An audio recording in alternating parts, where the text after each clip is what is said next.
So I slept on it and said, why not do the Arab Cup knockout predictions once again? Now, Morocco, Syria.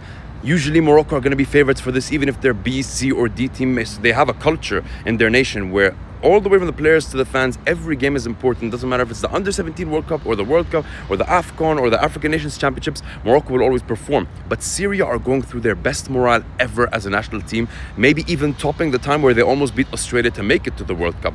They're going through such high morale, an undefeated streak. Omar Khribin is in clutch mode. The whole nation is behind them. And a few days ago, they had their one-year celebration of the ousting of Bashar al-Assad, so morale is at an all-time high. 2-2 this game, and I give it to Syria on penalties. UAE, Algeria, UAE just don't have it in them to beat this Algeria team. I just don't believe it. There's nothing more to explain. They didn't do well against Qatar. They didn't do well against Iraq. They have a few brilliant moments here and there, but they will not beat Algeria.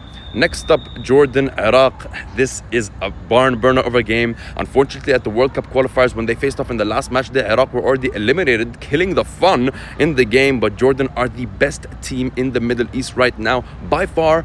They're going to beat Argentina. Messi's going to hold 2-1, so Jordan definitely going to the next round. Palestine, Saudi Arabia. Saudi Arabia are better on paper, but Palestine is also going through an all-time high. When it comes to Palestine's national team, the best thing they've ever done before is qualify for the Asian Cup or win the AFC Challenge Cup, which will be against countries like Maldives and Philippines. So this is the best Palestine has ever been in as a national team.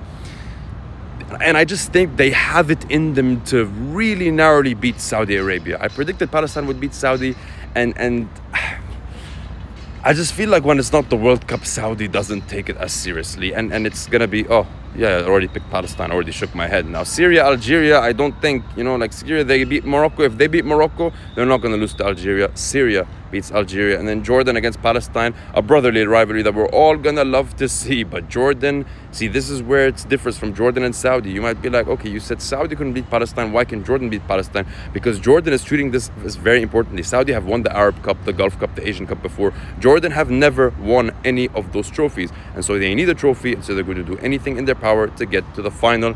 And then, of course, Jordan and Syria in the final, Jordan. And I think these are the same predictions as yesterday, but at least we had some explanation behind them, right?